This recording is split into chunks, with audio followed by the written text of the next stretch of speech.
जिहान को उससे कभी नहीं देखा था, बस बचपन से अपने और उसके रिश्ते के मुतालिक सुना था। उस साल भर की थी जब सबीन पोपो पाकिस्तान आई और फरहत जज्बात में अपने 8 साला बेटे के लिए उसका रिश्ता मांग लिया। जज्बाती सी कार्रवाई हुई और दोनों बहन भाइयों ने अपने बच्चों का निकाह कर दिया। तब 8 साला जिहान उनके साथ था। फिर वो तुर्की चला गया। 21 साल गुजर गए।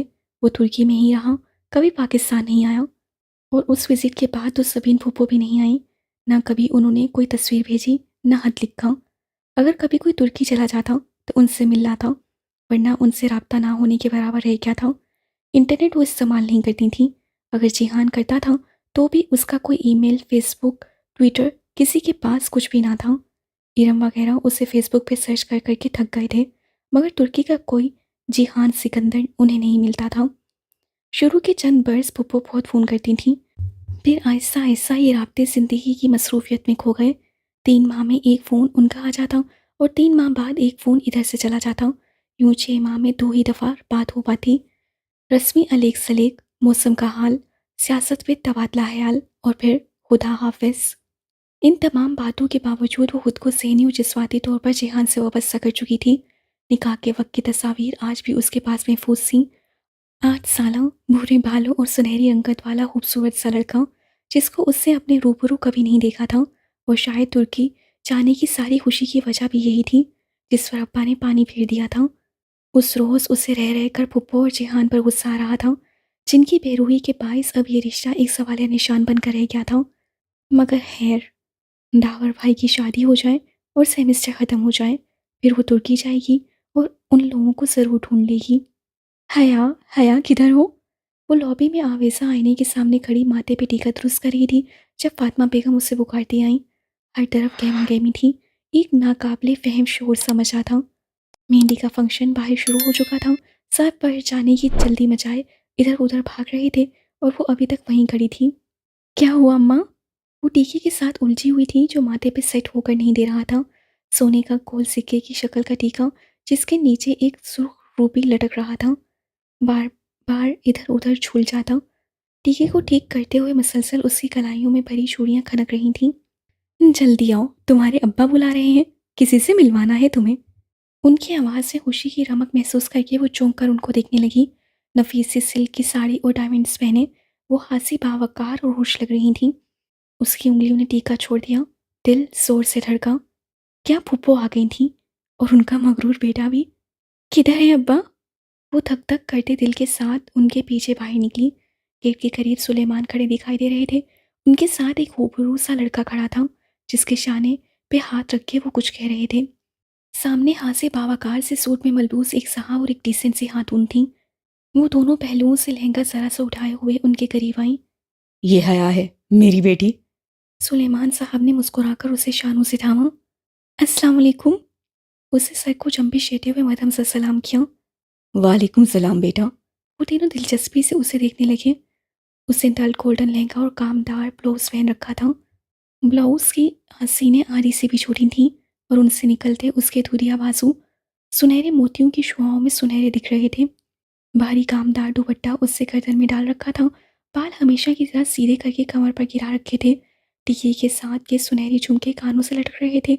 वो मलाई से बना चेहरा हल्के से संगार से मजीद दिलकश लग रहा था। उससे काजल से लबरेज पलकें उठाई।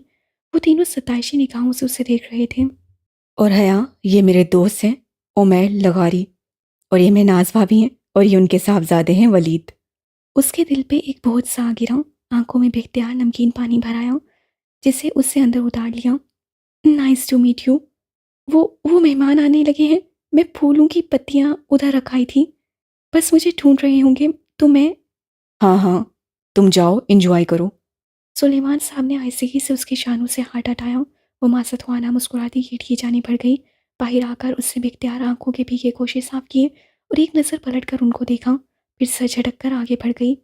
उनके घर के साथ खाली प्लॉट में शामियाने लगाकर मेहंदी का फंक्शन अरेंज किया गया था। मेहंदियाँ दोनों घरानों की अलग अलग थीं।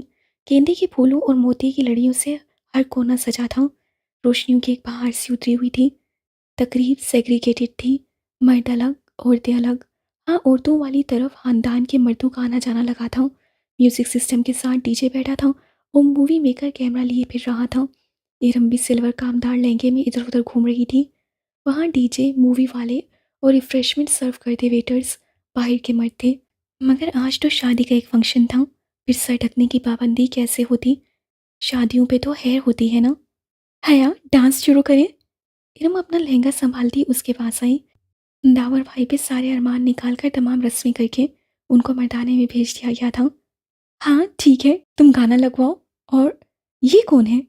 वो मसरूफ से अंदाज में इरम से बोलती लहजा भर को चूंकि सामने वाली कुर्सियों के कितार के साथ एक लड़की खड़ी एक कुर्सी पे बैठी खातून से झुककर मिल रही थी। उसने स्याह अबाया और ऊपर स्टोल ले रखा था। वो औरतों का फंक्शन था। फिर भी अजीब बात थी कि उस लड़की ने उंगलियों से निकाब थाम रखा था। उसकी आंखें और माथे का कुछ हिस्सा निकाब से झलक रहा था। उसकी आंखें बहुत खूबसूरत थीं। वो जैसे मुस्कुराते हुए उन खातून से कुछ कह रही थी। कौन? इरम ने पलट कर देखा, फिर गहरी सांस लेकर वापस मुड़ी। ये एलियन है। कौन? हया ने हैरत से पूछा। एलियन? अरे भाई, शैला भाभी हैं ये। पूरी दुनिया से अलग, इनकी डेढ़ इनकी मस्जिद है। बस तवज्जो खींचने के लिए फंक्शंस पर भी अब आया और निकाब में मिलती हैं। अब पूछो भला औरतों के फंक्शन में किससे पर्दा कर रही हैं? हाँ वाकई अजीब है ये भी। उससे शाह ने मुस्काए। वो उनकी एक सेकंड कज़न की वाइफ थी और साल भर पहले ही शादी हुई थी। डीजे ने गाना सेट कर दिया था। खूब शोर हंगामा शुरू हो गया। उन्होंने मूवी वाले को डांस की मूवी बनाने से मना कर दिया और फिर अपना महारत से तैयार करदा रक्स शुरू किया। एक सुनहरी परी लग रही थी तो दूसरी चांदी की। जब पाँव दुख गए और खूब तालियां बजीं तो वो हंसती हुई वापस कुर्सियों की तरफ आई। अस्सलाम वालेकुम शाइला भाभी। वो लड़की भी उसी मेज पर मौजूद थी। महविश, सहरिश और सना भी अपनी अम्मी के साथ वहीं थीं। इरम ने फ़ौरन सलाम किया। हया ने भी पैरवी की। वालेकुम सलाम, कैसी हो तुम दोनों? वो मुस्कुराकर खुशदिली से मिली। एक हाथ की दो उंगलियों से उससे अभी तक स्याह निकाब थाम रखा था। बिल्कुल ठीक। शैला भाभी, निकाब उतार दे। इधर कौन है? शैला ने जवाबन मुस्कुराकर अस्वाद में सर हिलाया, मगर निकाब उसी तरह पकड़े रखा। माशाल्लाह, तुम दोनों बहुत प्यारी लग रही हो। वो बात करते करते जरा सी तिरछी हो गई। हया ने हैरत से देखा। शायद उस सब मूवी वाला फिल्म बना रहा था इसीलिए। अजीब औरत है, इतनी भी क्या बेतमारी? हमारी फैमिली मूवी है, हम कौन सा बाहर किसी को दिखाएंगे? हया बड़बड़ाई। फिर वो जल्द ही मासक करके वहां से चली आई। उस मेज़ पर आफ्ता चाची भी तो बैठी थी और कल उनकी बातें सुन लेने के बाद इतनी मुनाफकत उसमें नहीं थी कि वो आफ्ता चाची और साइमा ताई से हंस हंस कर बातें कर सकती। अम्मा जाने किधर थी? किससे पूछे कि सबीन फुप्पो आई हैं या नहीं और आएंगी या नहीं। काफ़ी देर शशो पंच में मुबतला रही, फिर घर चली आई और लॉन्च में टेलीफोन स्टैंड के साथ रखी डायरी उठाई। रक्स के बायस पाँव दर्द करने लगे थे। वो सोफे पे धम से गिरी।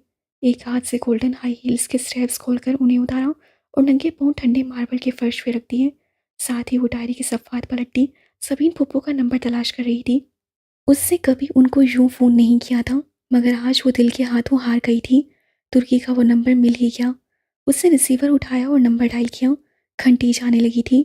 उसके दिल की धड़कन तेज़ हो गई। 5वीं घंटी पे फ़ोन उठा लिया गया। हेलो। भारी मर्दाना आवाज़ उसकी समाज से टकराई। अस्सलाम वालेकुम। उससे खुश लबों पे जुबान फेरी। जवाबन वो किसी अनजान जुबान में कुछ बोला। मैं पाकिस्तान से बात कर रही हूँ। वो गड़बड़ाकर अंग्रेजी में बताने लगी। पाकिस्तान से कौन? अब कि वो अंग्रेजी में पूछ रहा था, उसकी आंखों में पानी भरने लगा।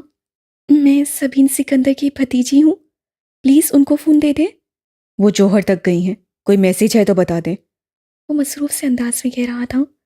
अब ये जौहर क्या था, उसे कुछ अंदाजा ना था। वो सबीन पुप्पो ने पाकिस्तान नहीं आना क्या दावर भाई की शादी पर? नहीं, वो बिजी हैं।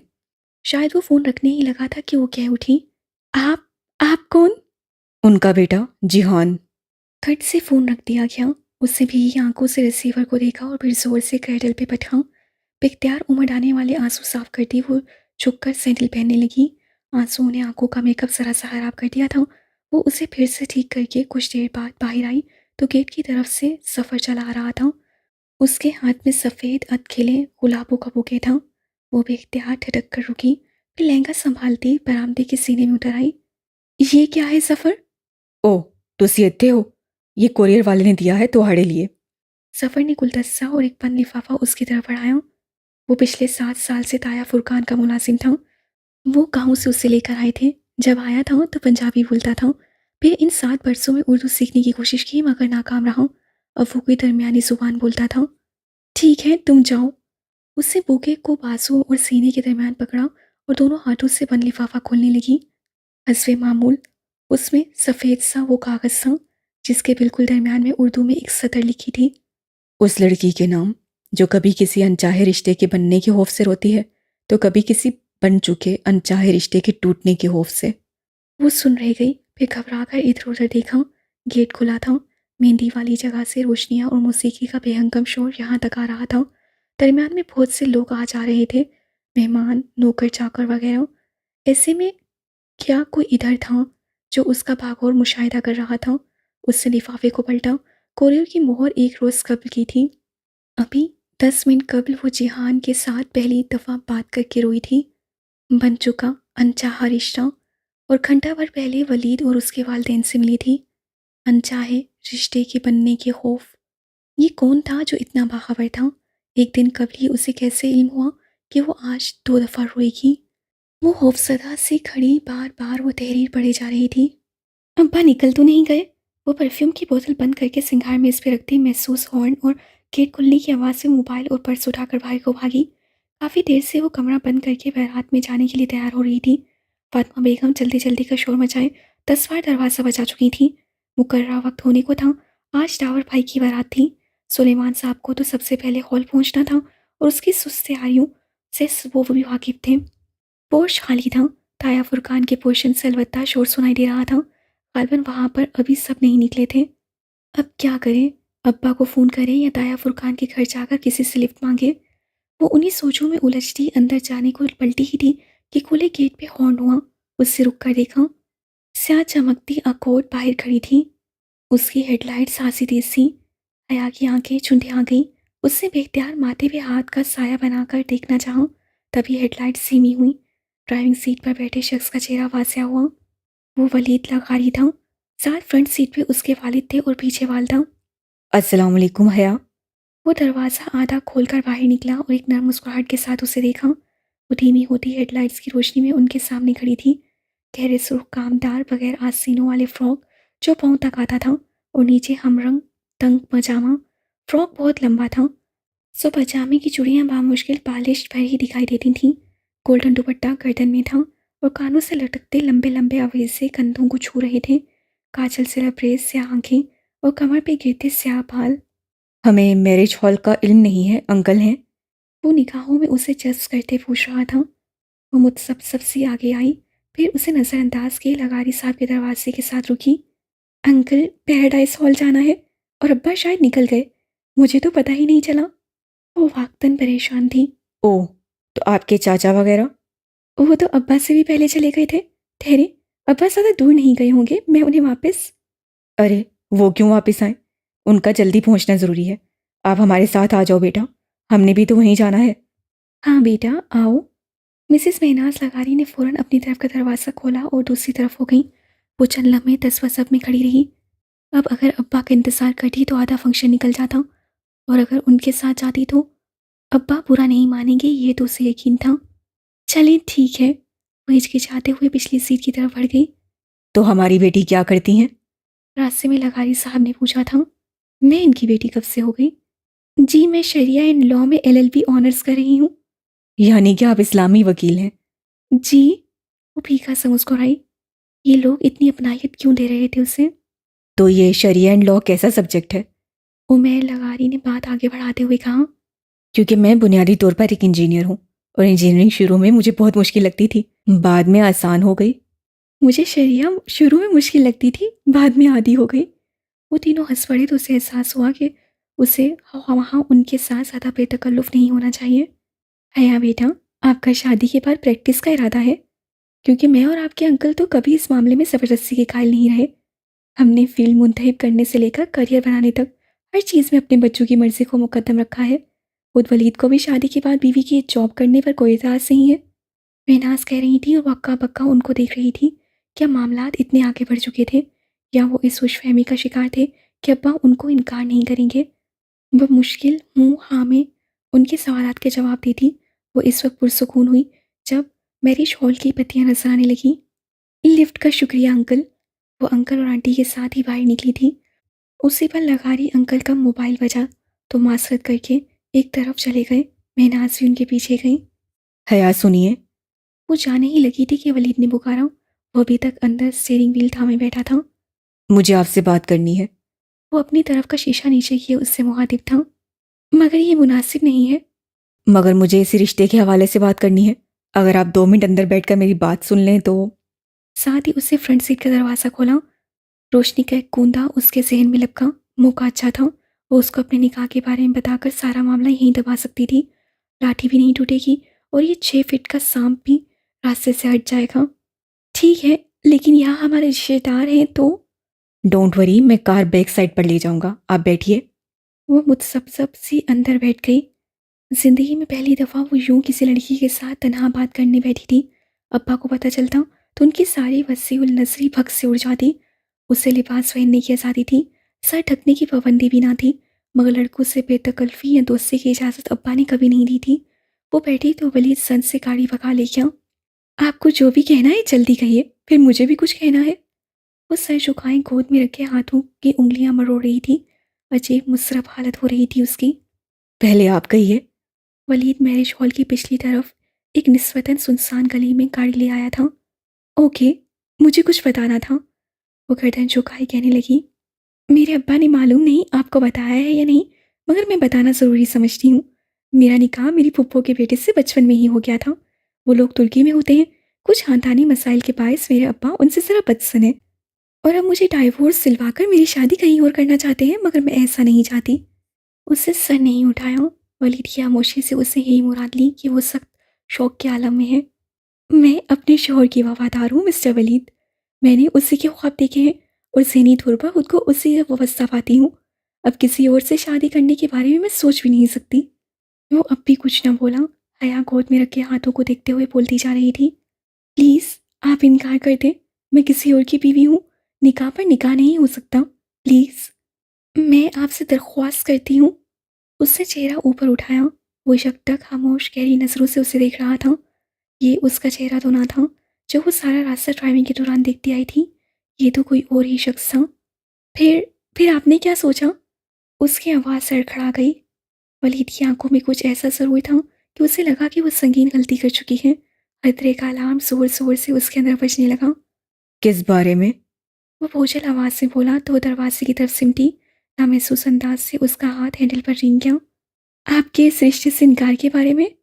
सारी उम्र पड़ी है ये बातें करने के लिए हया। अभी तो इन लम्हों से फ़ायदा उठाओ जो मयस्सर है। वो एकदम उस पर झुका। हया के लबों से चीख निकली।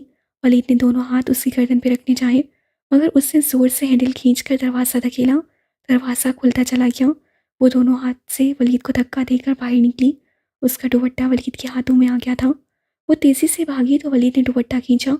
दुपट्टा उसकी गर्दन के साथ रगड़ता हुआ पीछे वलीद के हाथों में रह गया।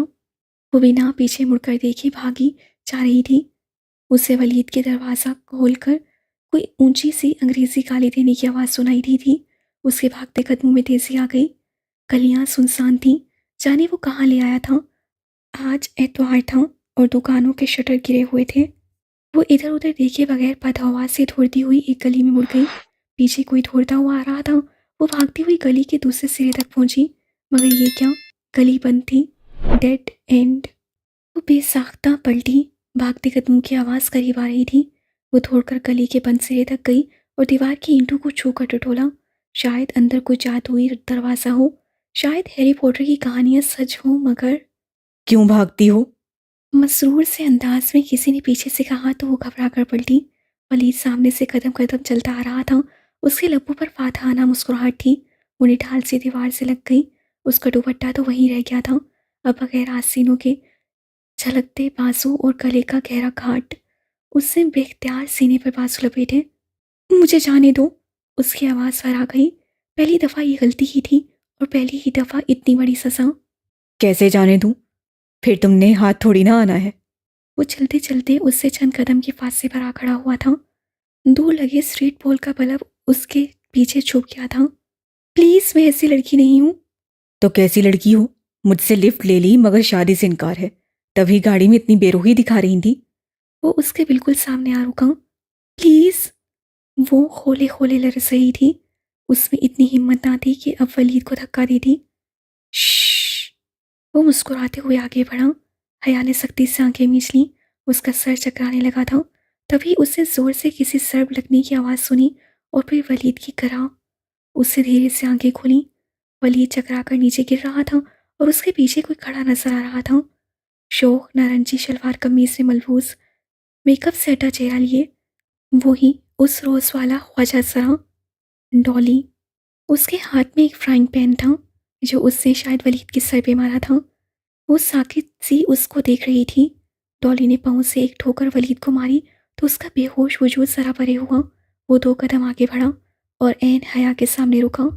उसके सिल्वर चमकीले आई शेडो से हटी आंखों में ऐसी काट थी कि वो सांस रोके उसे देखी गई। तभी उसने हाथ बढ़ाया और हया को गर्दन के पीछे दबोचा, क्योंकि कुत्ती पे गिरे बाल भी उसकी गिरफ्त में आ गए। डॉली के हाथ और हया की गर्दन के दरमियान उसके बाल थे। फिर भी उसके हाथ का खुरदरापन वो महसूस कर सकती थी, लेकिन लबों से कराह तक न निकली। उसकी गर्दन को यूं ही पीछे से दबोचे डॉली ने एक झटके से उसे आगे धकेला। वो बेख्तियार खांसी, मगर डॉली की बेरहम गिरफ्त ढीली न पड़ी। वो उसे उसी तरह पकड़े अपने आगे आगे धकेल कर चला रहा था। वो लड़खड़ाते कदमों से चल रही थी। गली के आगाज तक जहाँ से वो आई थी वो उसे ले गया, फिर मुखालिफ समेत में मुड़ गया। सामने ही मैरिज हॉल का पिछला हिस्सा था। वो उसे अपने आगे धकेलता पिछले गेट तक ले आया और एक झटके से उसे छोड़ा। हया को लगा उसी गर्दन के गिर्द से एक खुरदरा तोक हटा है। उसे पलटकर टुपटुपाई आंखों से डॉली को देखा। वो अभी तक लब भींचे तल्ख काटदार निगाहों से उसे देख रहा था। हया की आंखों से आंसू गिरने लगे। उससे लगा वो अब कभी बोल नहीं पाएगी।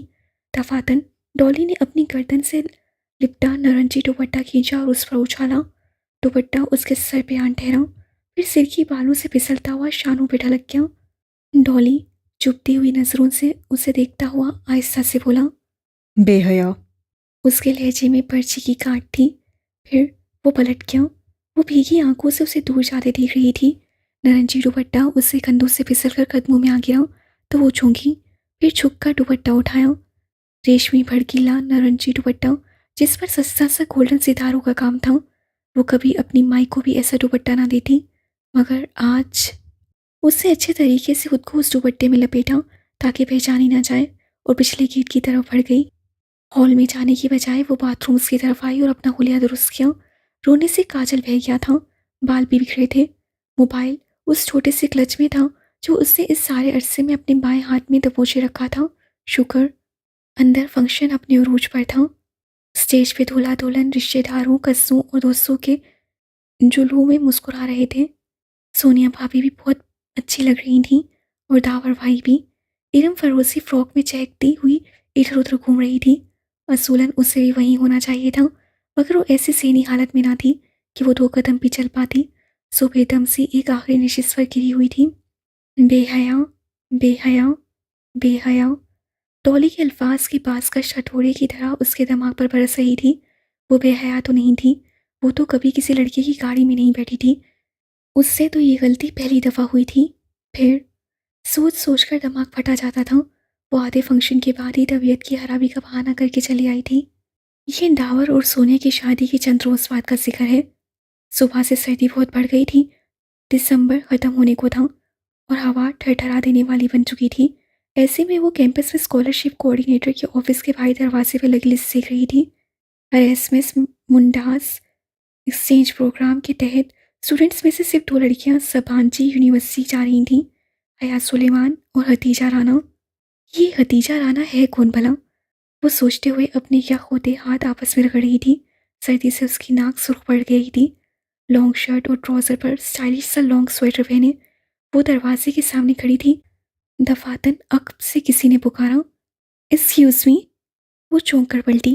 पीछे एक लड़की खड़ी थी, कंधे पे बैग, हाथ में डायरी और पेन और आंखों पर बड़ा सा चश्मा। वो उसको नाम से नहीं पहचानती थी, मगर उसको कई दफ़ा यूनिवर्सिटी में देखा ज़रूर था। वो लड़की उसे ख्वामखा ही बहुत बुरी लगी थी। ये हया सुलेमान कौन है भला? वो चश्मे के पीछे से आंखें सुकेड़े सोचती हुई कह रही थी। हया ने एक तनसे निगाह में उसका सर से पैर तक जायजा लिया, फिर ज़रा रूखे अंदाज से बोली, मैं हूँ। ओह। उससे जैसे बामुश्किल अपनी नागवारी छुपाई। मैं आपके साथ तुर्की जा रही हूँ हया। मैं हतीजा हूँ। मेरी फ्रेंड्स मुझे टीजे कहती हैं, मगर आप मेरी फ्रेंड नहीं हैं। सो हतीजा ही कहिएगा। मुझे भी हया सिर्फ मेरे फ्रेंड्स कहते हैं। आप मुझे मिस सुलेमान कह सकती हैं। वो कहकर पलट गई। अजीब बददिमाग लड़की थी वो हतीजा राना। उससे पहले भी ख्वामखा ही बहुत बुरी लगती थी और अब अंदाज़ा हो गया था कि उसके भी हया के बारे में ख्यालात कुछ ऐसे ही थे। वो जैसे ही घर आई सफ़र सामने आ गया, भागता हुआ, हामता हुआ। हया बीबी, हया बीबी। बोल भी चुको अब। वो गाड़ी लॉक करती खौफ सदा हुई। आपको इरम बीबी बुला रही हैं। हैरियत? हैरियत नहीं लगती जी, वो बहुत रो रही हैं। सफ़र ने राजसारी से बताया तो वो चौंकी। अच्छा, मैं आती हूँ, तुम ये मेरा बैग अंदर रख दो। वो सीधा इरम के घर खुलने वाले दरमियानी दरवाजे की जानी पड़ गई। लाउंज में साइमत आई और सोनिया बैठी थी। सामने कोई कामदार दुपट्टा फैला रखा था और दोनों उसके साथ उलझी थीं। आहट पे सर उठाया। उसे देखकर दोनों ही मुस्कुरा दी। हया कैसी हो? बिल्कुल ठीक। इरम किधर है ताई अम्मी? मुझे बुला रही थी। अंदर कमरे में होगी। ओके, मैं देख लेती हूँ। वो मुस्कुराकर राहदारी के समेत बढ़ गई। इरम के कमरे का दरवाज़ा बंद था। उससे डोर नॉब घुमाकर धकेला। दरवाज़ा खुलता चला गया। बेड पर इरम उकड़ू बैठी थी। सामने लैपटॉप खुला पड़ा था। चमकती स्क्रीन की रोशनी इरम के चेहरे को चकमका रही थी, जिस पे आंसू लड़ियों की सूरत बह रहे थे। इरम, क्या हुआ? वो कदरे फिक्रमंदी से इरम के सामने आ बैठी। इरम ने सुर्ख मुतवरम आंखें उठाकर हया को देखा। उसकी आंखों में कुछ था जो उसे झटका गया। हया, एक बात बताओ। उसका रोंदा हुआ लहजा अजीब सा था। बोलो। हम शरीफ लड़कियां हैं क्या? अपने बारे में तो यकीन है, मगर तुम्हारा मामला जरा मुश्कूक है। उससे माहौल का बोझलपन दूर करने को कहा, मगर इरम मुस्कुराई तक नहीं। नहीं हया, हम दोनों का एक ही मामला है। क्यों पहेलियां बुझवा रही हो? हुआ क्या है? हया, मुझे बताओ, क्या हम मुजरा करने वालियां हैं? वो एकदम रोने लगी थी। इरम? वो शशटर रह गई। बताओ, क्या हम तोआइफे हैं? वो और जोर से रोने लगी। इरम, क्या बात हुई है? हया बोलो, बताओ, हम ऐसी हैं क्या? नहीं, बिल्कुल नहीं। फिर ये क्या है? इरम ने लैपटॉप की स्क्रीन का रुख उसकी तरफ किया। क्या है ये? उससे उलझन से स्क्रीन को देखा। एक वीडियो अपलोडिंग वेबसाइट खुली हुई थी और उस पर एक वीडियो चल रही थी। वीडियो का कैप्शन ऊपर रोमन उर्दू में लिखा था, शरीफों का मुजरा। वीडियो किसी शादी के फंक्शन की थी। हर सू सजी सवरी खवातीन और दरमियान में डांस फ्लोर पे महवे रक्स 2 लड़कियां। एक का लहंगा गोल्डन था और दूसरी का सिल्वर। पूरी छत जैसे उसके सर पे आन गिरी। नहीं। वो करंट खाकर उठी। ये क्या है? ये शरीफों का मुजरा है हया, और ये हमने किया है। ये दावर भाई की मेहंदी की वीडियो है जो किसी ने इधर इंटरनेट पर डाल दी है। ये पढ़ो, वीडियो डालने वाले ने अपना ईमेल एड्रेस भी दिया है, जिस पे ईमेल करके पूरे डांस की वीडियो हासिल की जा सकती है। ये देखो, इस वीडियो को 3 दिन से अब तक सैकड़ों लोग देख चुके हैं। हया, हम बर्बाद हो गए हैं। हम कहीं के नहीं रहे। इरम फूट फूट कर रो रही थी और वो साकित सी स्क्रीन को तकी जा रही थी। ये कोई भयानक ख्वाब था। हाँ, ये ख्वाब ही था और अब वो जाग जाना चाहती थी। स्क्रीन पे रक्सा परियों के सरापे में मुख्तलिफ हिस्सों पे किसी ने सुर्ख दायरे खींच रखे थे। जैसे ही कोई लड़की किसी स्टेप पे झुकती तो फौरन सुर्ख दायरा उभरता। उसके कानों से धुआं निकलने लगा। नहीं, ये मैंने नहीं किया। वो एक एक कदम पीछे हो रही थी। उसके लब कपकपा रहे थे। इरम उसी तरह भी लग रही थी। मैं मुजरा करने वाली नहीं हूँ। मैं शरीफ लड़की हूँ। वो कदम कदम पीछे होती दीवार से जा लगी। ये हम ही है हया, हम बर्बाद हो गए हैं। उसका सर चकराने लगा। ये सब क्या हो गया था? वीडियो के सैकड़ों व्यूज लिखे आ रहे थे। क्या वो पूरे शहर में फैल गई थी? और अगर उसके खानदान वालों तक पहुंची तो? अब्बा तो मुझे गोली मार देंगे रम। मुझे तो जिंदा गाड़ देंगे। मगर ये वीडियो किससे बनाई? हमने तो मूवी वाले को भी मना कर दिया था। किसी ने छुप कर बनाई होगी।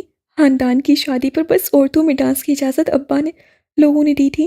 अगर उन्हें पता चला कि हमारा ये डांस पूरे शहर के लड़के एंजॉय कर रहे हैं तो क्या होगा? कुछ करो इरम। उसका सकता टूटा। वो तेज़ी से इरम के करीब आई। मैंने इस वेबसाइट पर रिपोर्ट तो की है, लेकिन वेबसाइट ने एक्शन लेकर वीडियो हटा दी। तो भी ये सीडी पर तो हर जगह मिल रही है। ऐसी चीज़ें तो मिनटों में फैलती हैं। हम कहाँ कहाँ से इसे हटवाएंगे? खुदाया, ये क्या हो गया? वो बेदम से ज़मीन पर बैठती चली गई। अगर अब्बा या किसी भाई वगैरह को मालूम हो गया तो? ओ खुदाया, हम क्या करें? इरम ने भी खुद को अपने कमरे में बंद कर लिया और वो भी बस कमरे की होकर रह गई। सोच सोच कर दिमाग फटा जाता था, मगर कोई हल जहन में नहीं आता था। शाम में फातिमा बेगम ने उससे कमरे में झांका। हया, उठो, कितना सोगी? रोहेल का फ़ोन है अमेरिका से। वो जो चेहरे पे बांसुर रख के लेटी थी करंट खाकर उठी। रोहेल का? क्यों? क्या कह रहा है? उसके जहन में खतरे का अलार्म बजने लगा। कह रहा है उसे तुमसे बात करनी है, वो कहकर आगे बढ़ गई और वो शल सी बैठी रह गई। सुकून की नदी में जोर से पत्थर आ गिरा था। रोहेल अमेरिका में था और वहाँ पर तो लोग अमूमन सारा वक्त ही ऑनलाइन रहते थे। फिर ऐसे में उसकी निगाहों से उस वीडियो का गुजर जाना ऐन मुमकिन था। खुदाया, अब वो क्या करे? उससे पैरों में स्लीपर्स डाले और मरे मरे कदमों से चलती हुई बाहर लॉन्च में आई। क्रेडल के साथ उल्टा रिसीवर पड़ा था। उसने कपकपाते हाथ उससे रिसीवर उठाया। हेलो। हेलो हया, कैसी हो? रोहेल की आवाज़ से गर्मजोशी थी। वो कुछ अंदाजा नहीं कर पाई। ठीक। तुम ठीक हो? एकदम फिट। मैंने तो तुम्हें मुबारकबाद देनी थी। उसका दिल जोर से धड़का। क्या वो तंज कर रहा था? क- किस बात की? भाई, तुम एक्सचेंज प्रोग्राम के तहत तुर्की जा रही हो। और किस बात की भला? ओह अच्छा। उसकी अटकी हुई सांस बहाल हुई। उन्हें ढाल सी धप से सोफे पे गिरी। हाँ, जा रही हूँ। Thank you so much. इन गुजरते 3 दिनों में वो ये बात भुला चुकी थी। कब तक जाना है? वो खुशी से पूछ रहा था। जनवरी के एंड या फरवरी के शुरू तक। तो क्या तुम उधर सबीन फूफो की फैमिली से मिलोगी? पता नहीं, अभी सोचा नहीं है। उसके पास इस वक्त सोचने के लिए ज़्यादा बड़े मसाइल थे। क्या बात है, तुम अपसेट लग रही हो। वो ज़रा परेशान हुआ। अरे नहीं। वो फ़ौरन संभली और फिर इधर उधर की बातें करके खुद को नॉर्मल जाहिर करने में कामयाब हो ही गई। फ़ोन बंद हुआ तो इरम की तरफ चली आई। वो तकिया मुंह पे रख के लेटी थी। यूं सर मुंह लपेट कर बैठने से कुछ नहीं होगा। तो क्या करें? इरम ने तकिया फेंका और उठ बैठी। सबसे पहले तो दोनों घरों के तमाम कंप्यूटर्स पे इस वेबसाइट को ब्लॉक करते हैं, ताकि कम से कम घर वालों को तो ना पता चले। फिर इसका कोई मुस्तकिल हल सोचते हैं। ठीक है, चलो। उम्मीद का सिरा देखकर इरम उठ खड़ी हुई। बिना किसी दिक्कत के जब वो तमाम कंप्यूटर्स पे इस वेबसाइट को ब्लॉक कर चुकी, तो साइमा ताई ने आकर बताया कि रात में इरम को देखने ताया फुरकान के कोई फैमिली फ्रेंड पमा खानदान के आ रहे हैं। रस्मी कार्रवाई थी, क्योंकि वो रिश्ता तो ढके छुपे अल्फाज से मांग ही चुके थे। हया सब कुछ भुलाकर पुरजोश हो गई। हमारे दूल्हा भाई भी साथ ही आए हैं। हया ड्राइंग रूम में झांक कर अंदर कमरे में आई तो वो मुंह लटकाए बैठी थी। तुम ऐसे क्यों बैठी हो? हीरम ने आहिस्ता से सर उठाया। सर पर सलीके से दुपट्टा जमाए वो पर दिखावे के लिए तैयार बैठी थी। हाँ, आंखें जरा हैरान सी थीं। वो वीडियो दफा करो उसे। आओ, सब बुला रहे हैं। लड़के को उसकी वालदा माजदा ने अंदर बुलाया है तुम्हें दिखाने के लिए। आओ। उससे हाथ पकड़कर उसे खड़ा किया। और अब्बा? इरम की आंखों में जरा सी परेशानी उतरी। उनसे इजाजत ले ली है और बाहर मर्दों में बैठे हैं वो इरम को हाथ से पकड़े ड्राइंग रूम की तरफ ले आई। जालीदार पर्दे के पीछे वो दोनों लम्हे भर को रुकी थीं। अंदर सोफों पे साइमा ताई, फातिमा बेगम और सोनिया भाभी बैठी थीं। सामने वाले 2 सिंगल सोफों पे एक नफीस सी खातून और एक खूबरू सा नौजवान बैठा था। सामने सारी मेज लवाजमा से सजी थी और सोनिया बातचीत इसरार मेहमानों को बहुत कुछ पेश कर रही थी। बस भाभी, हमें तो अपने जैसी ही बच्ची चाहिए, बाहया, बापर्दा, सोमो सुलाद की पाबंद। वो खातून मुस्कुरा कर कह रही थी। अरे मिसेस करीम, हमारी इरम तो कभी सर ढके बगैर गेट से बाहर नहीं निकली। अस्सलाम वालेकुम। वो इरम को साथ लिए अंदर दाखिल हुई। उसके सलाम पर सबने सर उठाकर देखा। गुलाबी पूरी आसीनों वाली शलवार कमीज में हमरंग दुपट्टा अच्छी तरह फैलाकर सर पर लिए इरम झुकी झुकी निगाहों से सामने एक सोफे पे आ बैठी। हया भी साथ ही थी। कमर पे गिरते सिल्की बॉल ग्रे ए लाइन शर्ट और ट्राउजर सेब किए, दुपट्टा कंधे पर डाले इरम के साथ ही टांग पे टांग रख के पुरइत्माद तरीके से बैठ गई। यूं बैठने से ट्राउजर के पांचे जरा ऊपर को उठ गए और ग्रे खिंची चप्पलों में मुकीद सफ़ेद पाँव टखनों तक छलकने लगे। मिसेस करीम की आंखों में इरम को देखकर पसंदीदा की झलक उतरी थी और उन्हें तायदी अंदाज में अपने स्मार्ट से बेटे को देखा, मगर वो इरम को नहीं बल्कि बहुत गौर से हया को देख रहा था। और बेटा, आप क्या करती हो? बेटे को मुतवज्जा ना पाकर वो संभल कर इरम से मुहाती हुई। जी, मास्टर्स कर रही हूँ इंग्लिश लिटरेचर में। इरम ने झुकी झुकी निगाहों से जवाब दिया। तभी हया को महसूस हुआ वो लड़का मुसलसल उसे देख रहा है। सताइश या पसंदीदी से नहीं, बल्कि गौर से, जांचती परखती नज़रों से। दफातन उससे पॉकेट से अपना ब्लैकबेरी मोबाइल निकाला और खामोशी से सर झुकाए बटन प्रेस करने लगा। खवातीन आपस में गुफ्तगू में मसरूफ़ थीं, मगर हया कुछ अजीब सा महसूस करती कनखियों से उसी को देख रही थी जो अपने मोबाइल पे झुका था। तभी होले से उसके मोबाइल से माय नेम इज़ शीला की आवाज़ गूंजी, जिसे उससे फ़ौरन बंद कर दिया, मगर वो सुन चुकी थी। शीला के साथ शादियों का मखसूस शोर भी सुनाई दिया था और इरम ने भी शायद कुछ सुना था। तभी चौंक कर गर्दन उठाई और फिर कतरे सुबकी से वापस झुका दी। हया को अपनी जान जिस्म से निकलती महसूस हुई थी। क्या दुनिया इतनी छोटी थी? वो अब मोबाइल पे कुछ देख रहा था, कभी स्क्रीन पे देखता और कभी हया और इरम के चेहरों पे निगाह डालता। साफ जाहिर था वो कुछ मिलाने की सही कर रहा था। यकीन दहानी, तस्दीक, सबूत सब साफ जाहिर था। फिर एकदम वो उठा और तेजी से कमरे से निकल गया। एक शर्मिंदा सी खामोशी ने सारे माहौल को घेर लिया। हया ने सर झुका दिया। उससे अपना दिल डूबता हुआ महसूस हुआ था।